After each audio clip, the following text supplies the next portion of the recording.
Hello friends, welcome to this lesson. And till now we have discussed meaning of inflation, the causes of inflation, different types of inflation, the impact of inflation, and now we are going to discuss the control of inflation. So friends, as we discussed that there are multiple causes of inflation. Similarly, if we want to control the inflation, we have to take multiple measures. The single step or single measure is not sufficient to control the inflation. So we have to see what different kinds of measures can be taken to control the inflation. So can you think of few of them?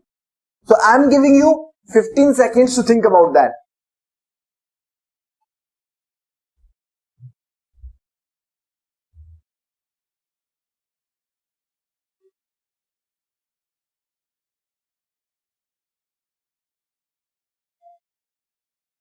Okay, so let me tell you. To control the inflation, first we can take the monetary policy related steps. The steps which are taken by the central bank of the country.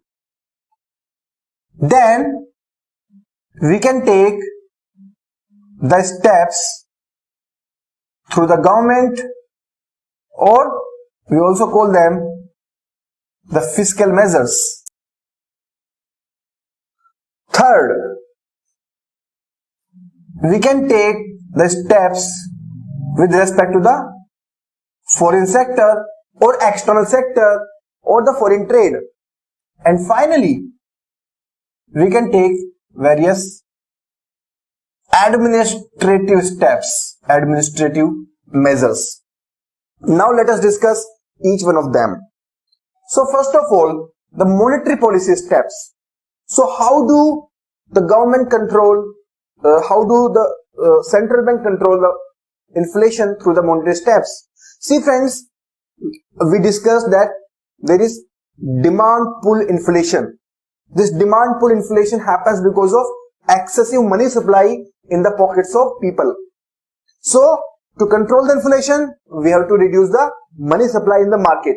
And how can we decrease the money supply in the market?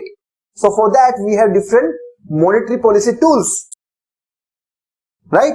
So what are those tools? Those tools include repo rate, bank rate, CRR, SLR, open market operations, right? So we are not going to discuss about them because that is actually part of the banking sector, right? But I will be giving you a brief idea. So this repo rate and bank rate, they are basically interest rate. So should we increase the interest rate or should we decrease the interest rate if we want to decrease the money supply? So it is very clear, it is a common sense that if we want to decrease the money supply in the market, we should increase the interest rates, right? So when the interest rates are high, the cost of borrowing for the consumers, for the industrialists will be high, and so they will borrow less amount. When they borrow less amount, the money will be reduced in the market. So repo rate or bank rate has to be increased if we want to control the inflation. Similarly, CRR and SLR, they are a kind of contingency reserve, or the money which is kept in reserve with the RBI or with the bank itself. So if we want to control the money supply in the market, should we increase CRR and SLR or should we decrease CRR and SLR? It is very clear that we should increase the reserves with the bank and the RBI so that less money goes out into the economy.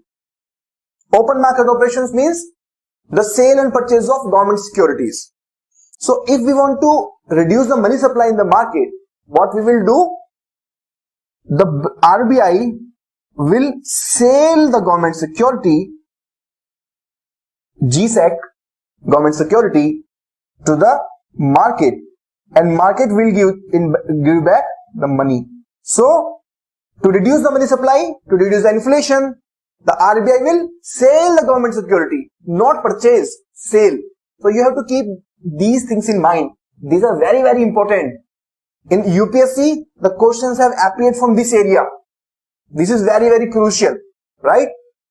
So, these are the monetary policy steps. Now, inside these steps, this repo rate is determined by the Monetary Policy Committee. This Monetary Policy Committee was established in 2016 and it has been working on the principle of inflation targeting mechanism.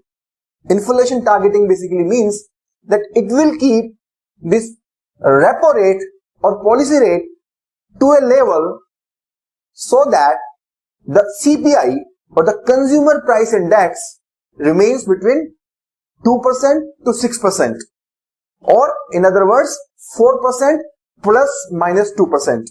So plus 2% means 6% and minus 2% means 2%. Right? So this is called inflation targeting. I will be discussing this mechanism separately in the subsequent lectures in the inflation only. Right? So this is how the monetary policy works. This is one area how the monetary policy works, and another measure can be demonetization. So the classical example is the demonetization that happened in the month of November 16 in India. So in the November 2016, when demonetization happened, the entire country deposited its money into the bank. So the money supply was, flushed out from the market and it was with the bank now. When money supply is flushed out, definitely the prices will come down. And that is why the real estate prices have been coming down. The inflation is within the control after that point of time. So in the last 3 years, the inflation is in the control. Right? So this demonetization is also important. Now coming to the government of fiscal measures. When we talk about the government of fiscal measures, so there are two aspects of fiscal policy or the government public finance policy. One aspect is the expenditure, another aspect is the income. One aspect is the government expenditure, another aspect is the government income. Now the question arises, in this case, if we want to decrease the money supply, should we increase the government expenditure or should we decrease the government expenditure? What do you say? Just think about it. I am repeating my question. If we want to decrease the money supply in the market, should we increase the government expenditure or should we decrease the government expenditure? So the answer is we should decrease the government expenditure. But India being a welfare state and the government is supposed to do a lot of activities which are essential, which cannot be avoided, which cannot be stopped. So what is the solution? So which kind of government expenditure can be reduced? We cannot reduce every type of government expenditure. It is only non-developmental expenditure, or we can say unnecessary expenditure which can be reduced. I can give you an example. For example, the expenditure on foreign travel of the government officers, it can be reduced. The government officer can opt for economy class of air travel rather than the luxury class, or their foreign visit can be minimized as far as possible. Similarly, other expenses which are unnecessary, which can be avoided, the celebration expenses which happen on the, or different kind of gifts which are given to the government officer by the government, they can be minimized. So in this way, we can reduce the government expenditure. When the government expenditure is decreased, the money which is going to the market from the government is reduced. Second is regarding the indirect taxes. So indirect taxes are the taxes which are levied on the goods and services. So if we want to decrease the prices of goods and services, these indirect taxes should be reduced or increased? The answer is it should be reduced. If we reduce the indirect taxes, the price of the goods will also be reduced because the price of the goods include the taxes, right? And in this respect, the government of India has taken a very reformative step, that is the goods and services tax or GST. This GST has actually eliminated the cascading effect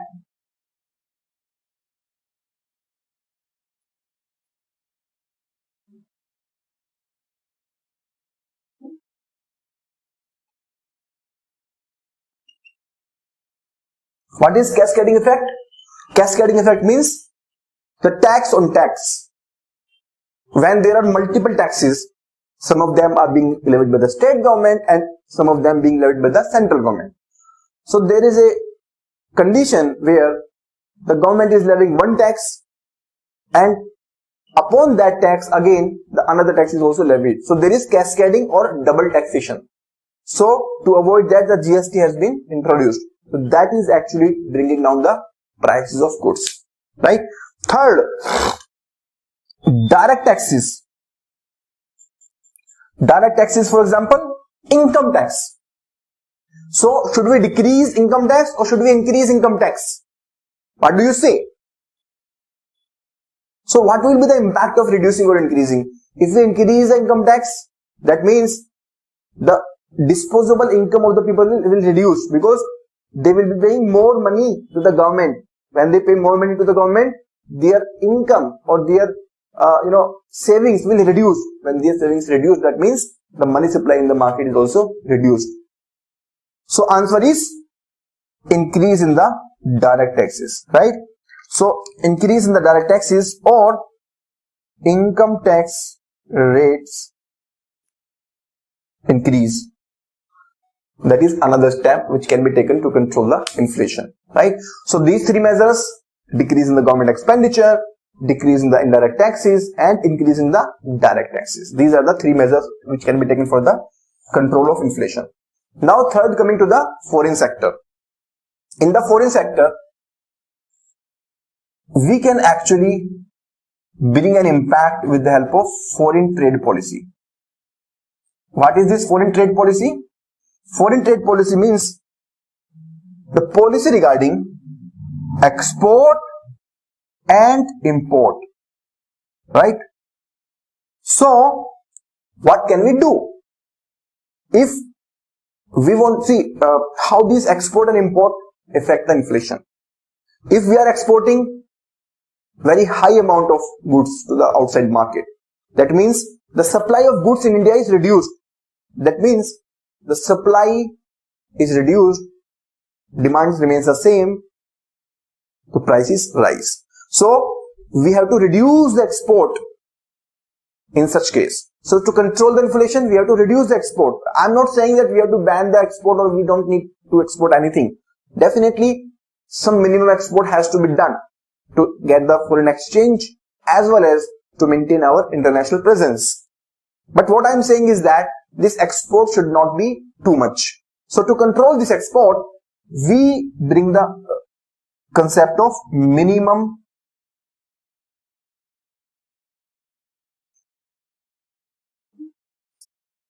export price.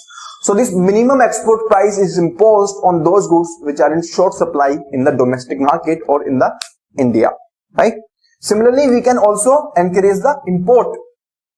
If we want to increase the supply of goods in the India, we can increase the import.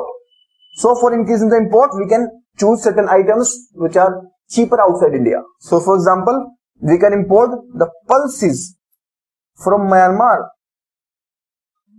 or any other country, right? So these are the steps which are taken in the foreign sector. Now these administrative steps are very, very crucial, and these administrative steps are frequently, taken, frequently changed, and, very much in news. So what are these administrative steps? Administrative steps include, for example, increasing the minimum support price for the agricultural commodity. So how does that control the inflation? So increasing the MSP, you will say, sir, increasing the MSP means the input cost for the agro-based industry will increase. If we increase the MSP of cotton, that means the input cost for the textile industry will increase. So it will increase the inflation. How will it control the inflation? Friends, in a very short period of time, it can result in high inflation, but only in few items. But in the long term, when the farmers are getting high MSP, they will produce more and more of that commodity. And when they produce more quantity of that commodity, the supply increases. And when the supply increases, then the prices come down. You take the example of pulses. In India, for the pulses, we have not been giving suitable amount of MSP. So, now what government is doing? The government is increasing the MSP of pulses, so that more and more farmers, they are encouraged to grow the pulses in place of the cereals, in place of the rice, wheat, etc. So when they are growing more amount of pulses, the supply of the pulses will increase in the market. When more supply comes, the demand does not change immediately, the prices will come down. So in the medium to long term, this MSP mechanism will actually reduce the prices. That means control the inflation. Another mechanism is the Agricultural Produce Marketing Committee's reforms, which also includes ENAM. This Agricultural Produce Marketing Committee, these are the Mandi Samitis, which are located in the districts, right? So these APMCs, they are place where the agricultural produce are bought and sold. The problem is that there is high middleman cost involved at these places. The commission, the taxes, that cost is very, very high. So, from the movement of goods from the farmer to the consumer, the prices multiply. For example, the farmer are selling the tomato to the middleman at just 5 rupees per kg. But that middleman is, keeping with itself 10 rupees more and then selling the same tomato to the wholesaler in 15 rupees per kg. Then wholesaler is again going to the consumer and adding 10 rupees again and selling the same tomato in 25 rupees.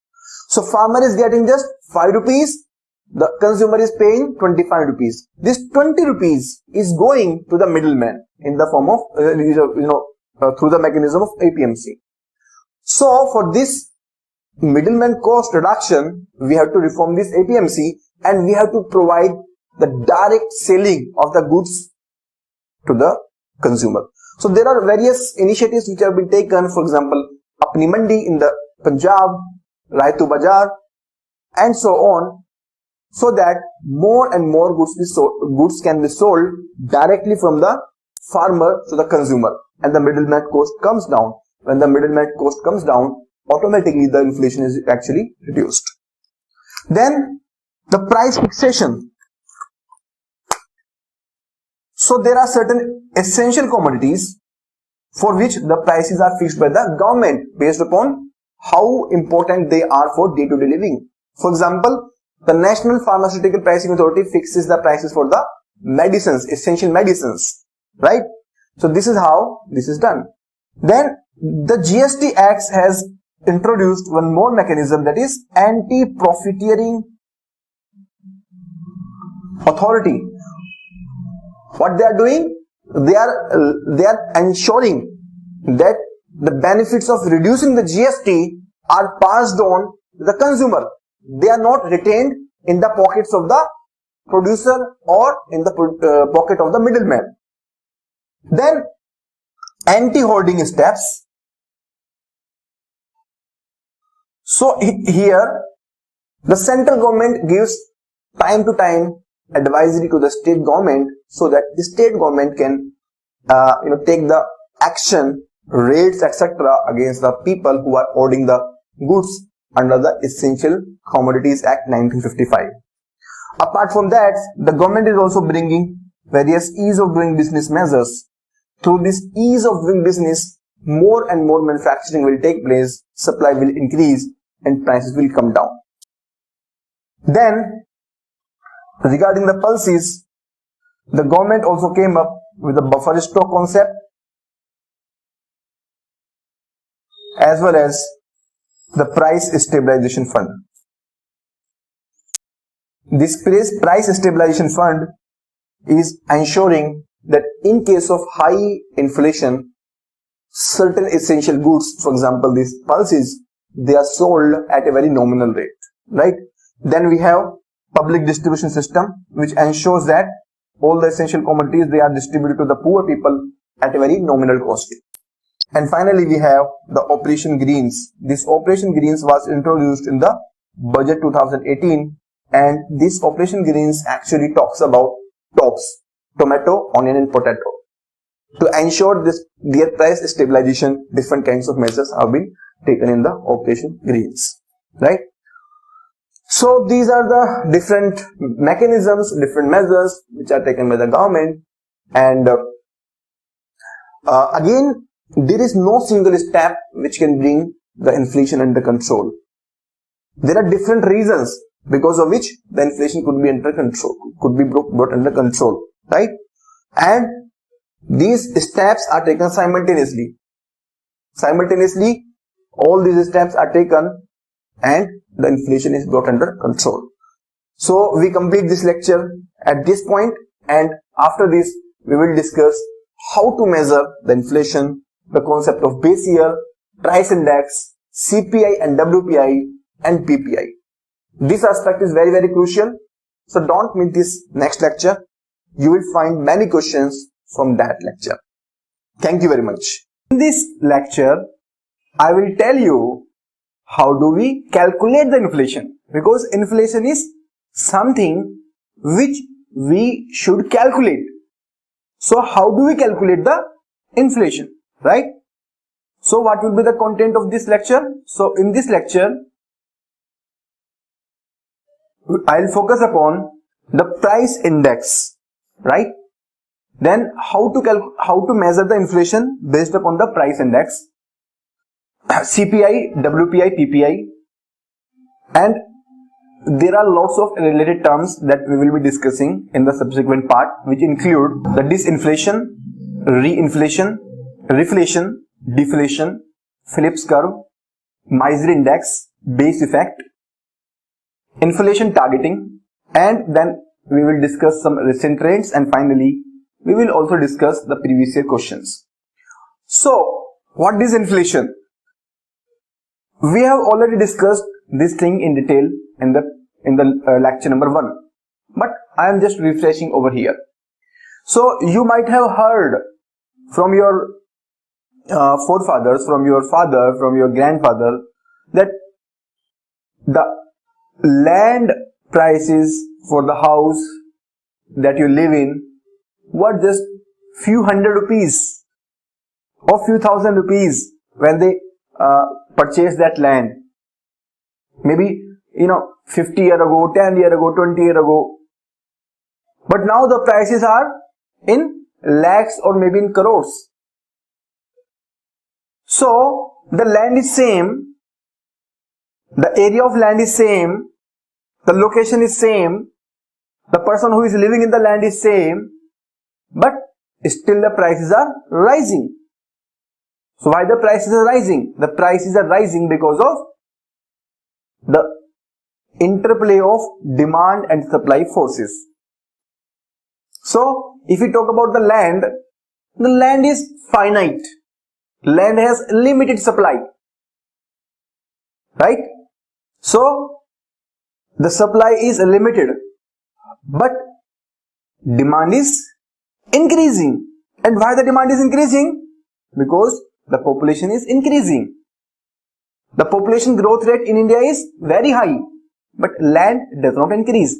So when there is supply which is stagnant, but the demand which is increasing, so price will decrease, increase, or will remain same? The price will increase. It is a common sense. When something is in short supply, but more people are demanding, then the price or the value of that good will automatically increase, right? So similarly, here you can see a cup of coffee. The price in 1970 was 0.25 unit, and in 2019 this price is 1.59 per unit per cup of coffee. This increment, it shows something. First of all, it shows that the unit remains same, that is 1 cup, but the price is changing.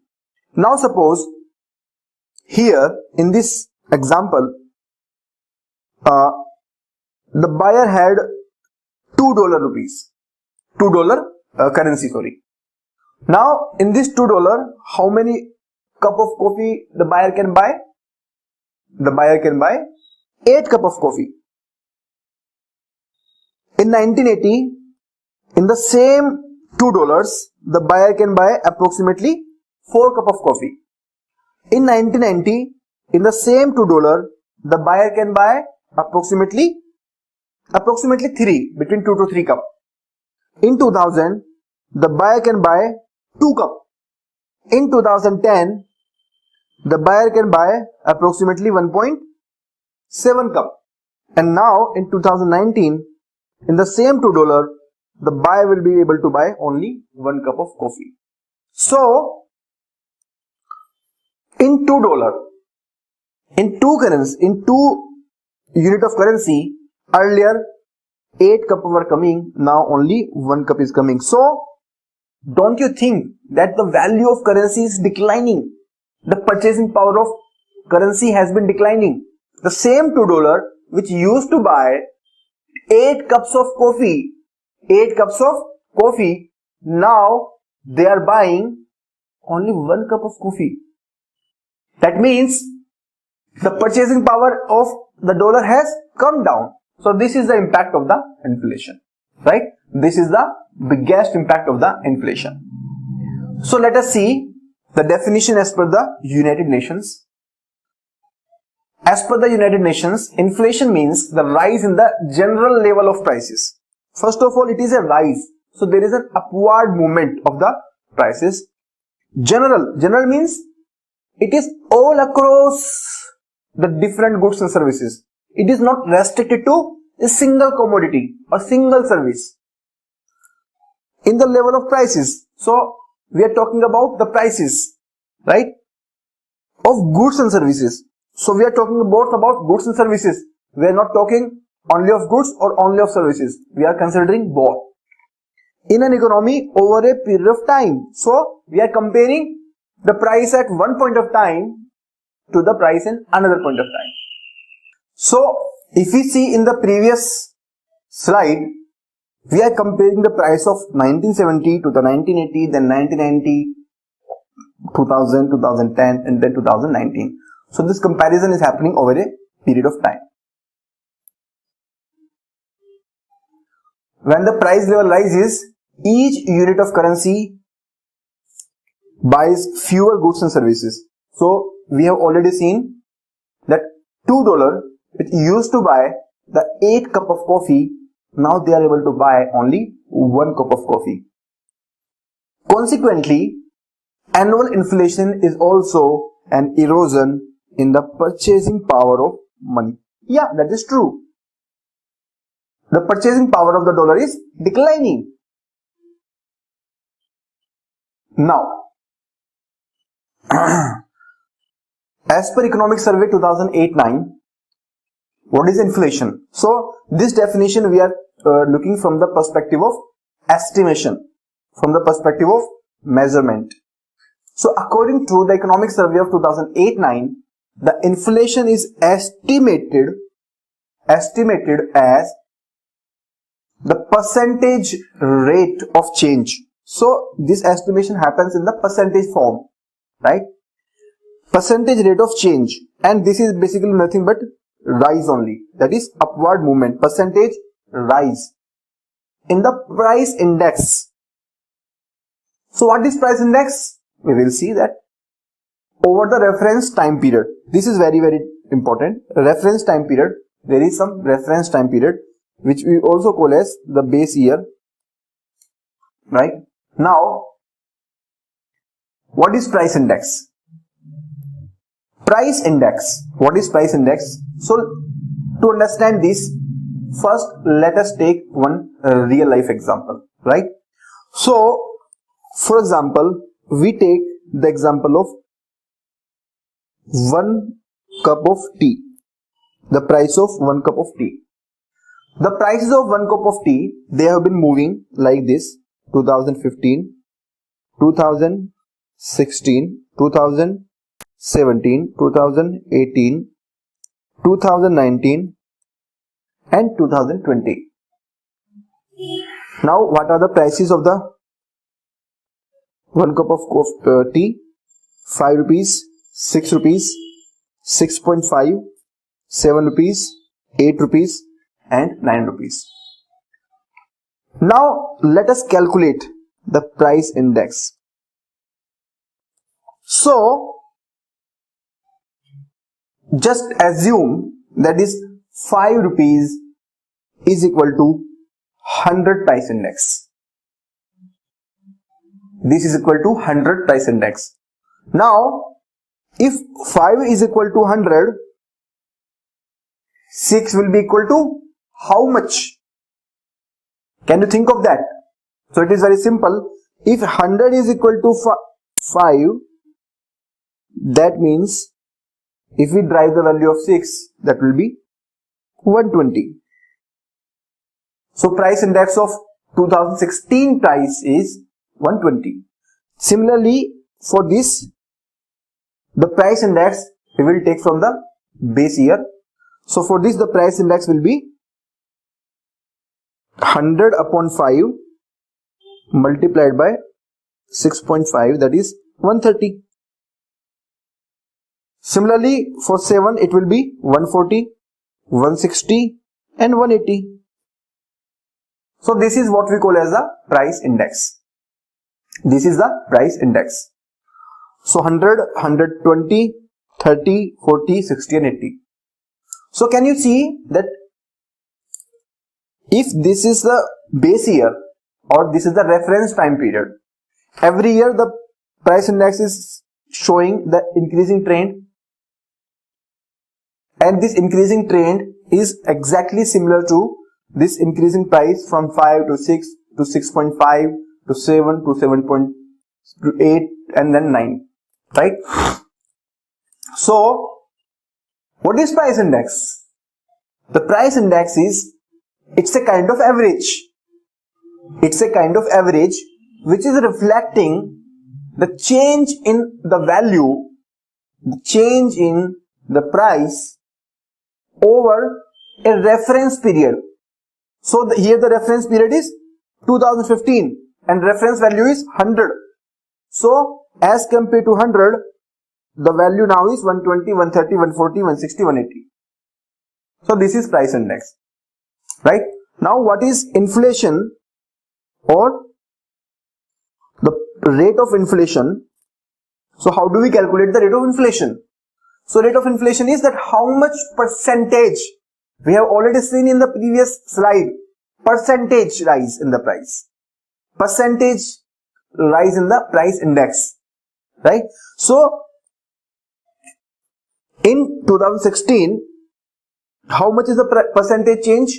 So we will take the price of the current year, the price index. We will take the price index. So for the rate of inflation, we will always take the price index as the reference point. We will not take the actual price. So for rate of inflation, 120 is the current year's price index. Then we will see the previous year's price index, that is 100, and then we will divide it by the previous year's price index and we will multiply it with the 100 and it comes to 20%. So 20% is the rate of inflation. I know, I understand that you might not be clear about what I just said. you might be little bit confused, you might be little bit struggling in what I am saying, but this is the starting point of the discussion. So as we move ahead, you will become much more clear. I will give the formulas, I will give the explanation, I will give I will link those formulas, explanation, concept with this example. So understand this example as a starting point, right? So again, coming back to the 2016, in 2016 the rate of inflation is 20%, and how did we calculate? We calculated by, so current year's price index minus previous year's price index divided by previous year's price index. Similarly, for 2017, current year price index minus previous year price index. So please take care, in this case we are not taking the price index of reference period. For calculation of inflation, we will take the price index of previous year.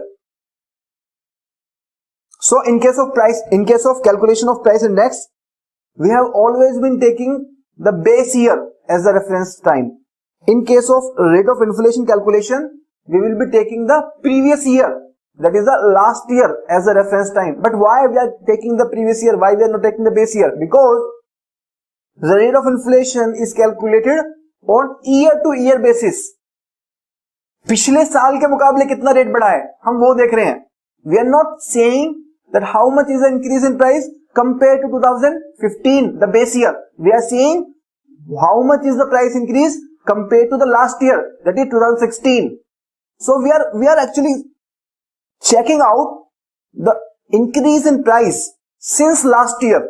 We are not checking out the increase in price since the base year. That is why in case of rate of inflation calculation, the figure of previous year price index is taken, the figure of base year price index is not taken. I hope the things are becoming much more clear to you, right? So coming back here, 130 minus 120 divided by what? Divided by current year price index or previous year price index? Clear, it is previous year price index multiplied by 100, and this figure comes to approximately 8.33%. 8.33%. So this 20% is rate of inflation of 2016. Similarly, 8.33% is rate of inflation of 2017, right? Similarly, in this case, the rate of inflation will come to 7.6%. So I'm not calculating. So I'm not calculating in detail, but this calculation is as per the formula only, 7.6%. Now I am going to take this discussion to the next level. I am going to touch the concept of base year or base effect, right? So just manage for a couple of minutes, right? So now please see here. So here the price index was 120. Then it became 130. Then it became 140. Right? So let me change the color of pointer so that the things are much more clear to you. Okay. So 120, 130 and 140.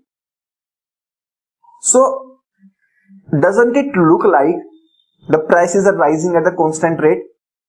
Earlier the price index was 120, then now price index was 130, and finally it became 140. So there is equal increase in the prices. Are you thinking like that? If you are thinking like that, you are mistaken. And let me show you how. So specifically from 120 to 130 there is increment of 10 points. From 130 to 140 there is increment of 10 points. Right? However, this 10 point increment is over 120. The base for 10 points increment here, it is 120. But in case of here, this is 130. So previously the base was low. Now the base is high.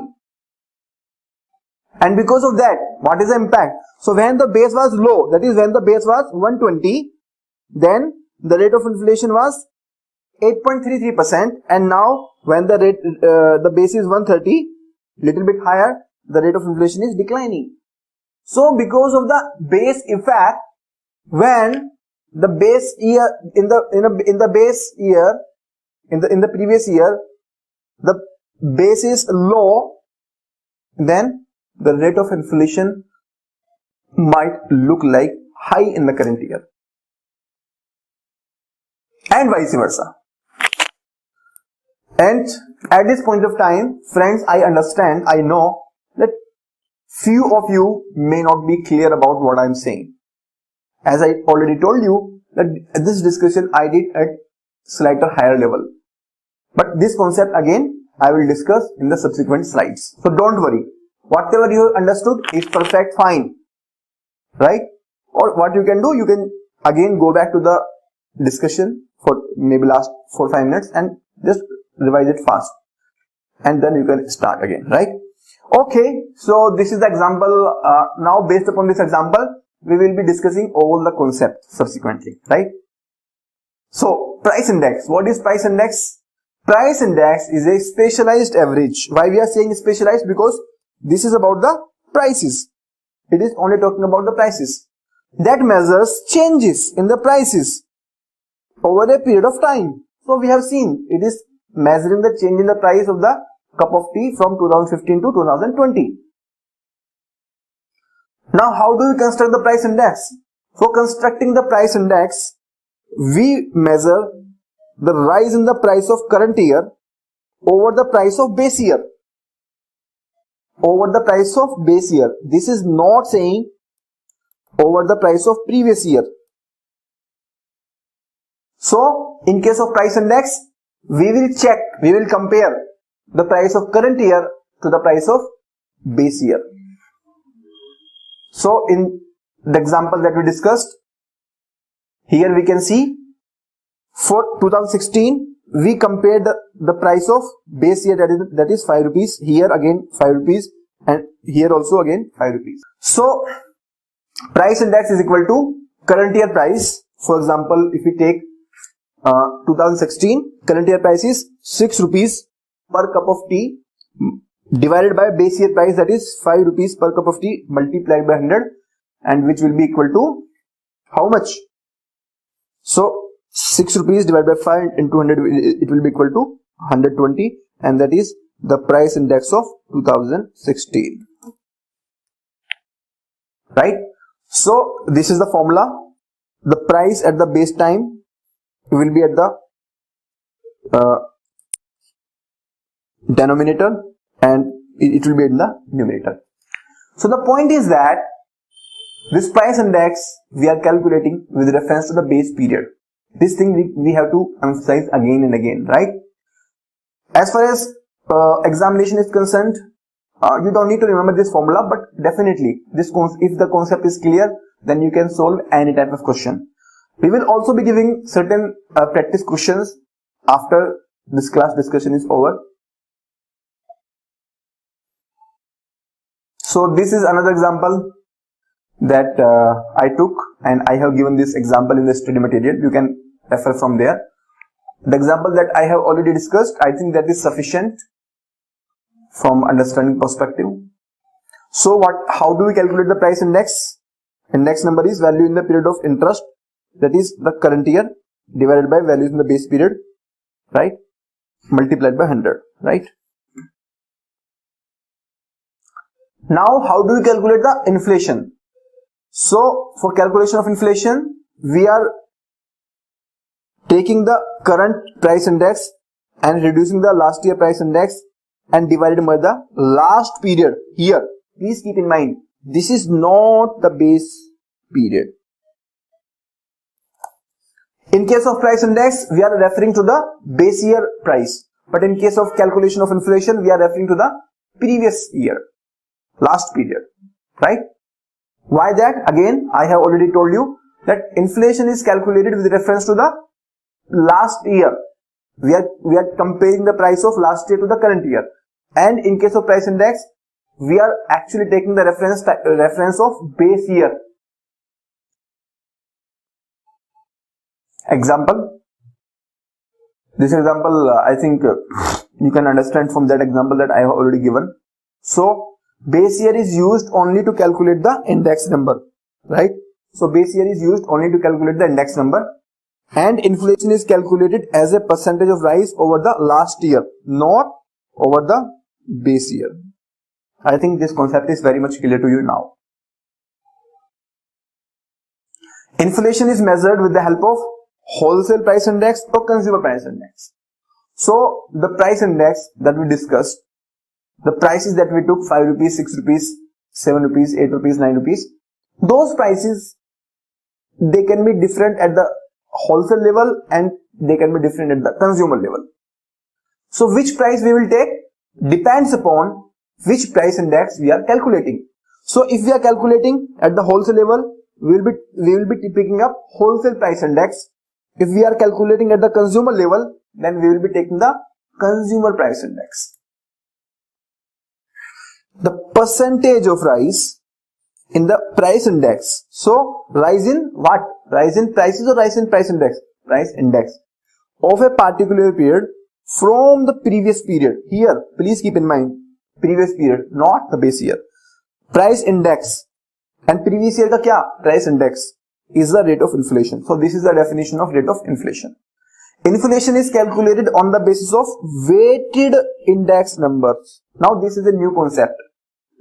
So, what is the meaning of weighted index number? So, friends, we have seen that in case of a cup of tea, the prices were 5 rupees, 6 rupees, 6.5, 7, 8 and 9. So, that is for single commodity. Similarly, if we talk about the inflation of the country or a state, then there thousands of commodities exist, thousands of items exist. It is not a single item. So, first of all, it is not possible to consider the price of each and every commodity or service. We have to consider, a basket of goods and services which are consumed most. So, they are called the representative basket of goods and services. So, suppose there are thousands of items. Out of thousands of items, we will be picking maybe 500 items, 600 items. And those items will be such items which are used in day-to-day life or which are holding a very high value or for which the price volatility is very high. So, those items will be representing the entire 1000 items. Now, each of the item may not be equally important. So, for example, we take salt, we take maybe wheat atta. So, do you think the change in price of salt will have an equal impact as the change in the price of wheat atta will have? No. If there is increase in the price of salt by 50%, it will have not much impact because we are consuming very low amount of salt. But if the price of wheat atta is increased by 50%, it will create a very dangerous situation in the country because each and every person is consuming atta and this consumption quantity is very, very high. So, what do you think? Which item should be given more importance when we are calculating the inflation? The question is in your court. So, which item should be given more importance? The answer is very clear. It is the wheat atta which should be given more importance. Right? So, this is how we pick up the item and we take the weightage of those items based upon the importance of those items in the usage. Right? So, here comes the role of weighted index number. So this price index is for single item, but because we are taking hundreds of items, so we have to combine the index numbers of all of them, and index number of each of those items does not have the equal significance. The significance depends upon the weightage, the usage of those commodity by the human beings. So that weightage is reflected in this weighted index number. Right? I hope now the example is very much clear. So we will be giving more weightage to the wheat atta. In the weighted index number, this wheat atta will be having more value compared to the salt.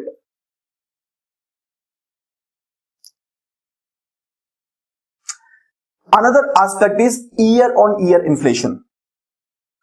So in our example, we discussed 2015, 2016, 2017, 2018, 19 and 20.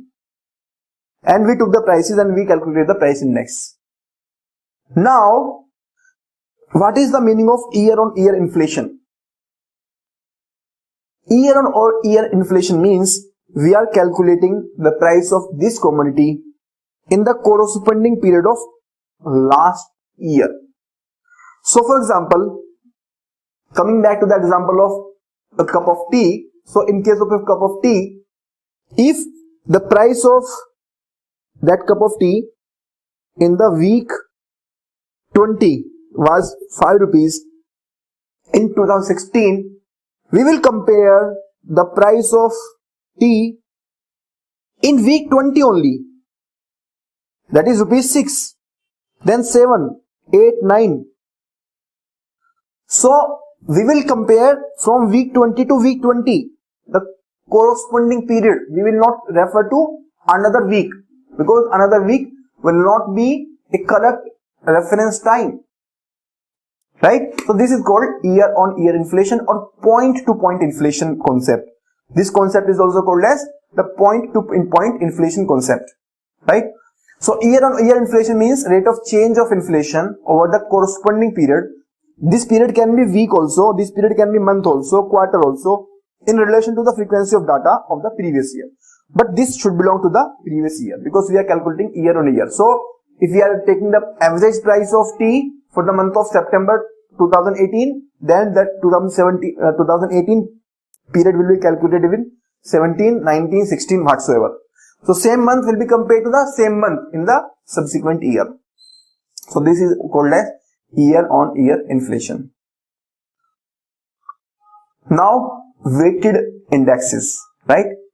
So this concept, let us see a couple of things over here. So here you can see, okay, we will discuss this I think in the later part. So with this I complete this session, and in the coming session we will discuss the concept of WPI, the concept of CPI, the concept of PPI also, right? So the next lecture is going to be very, very useful. Don't miss that lecture. Thank you very much.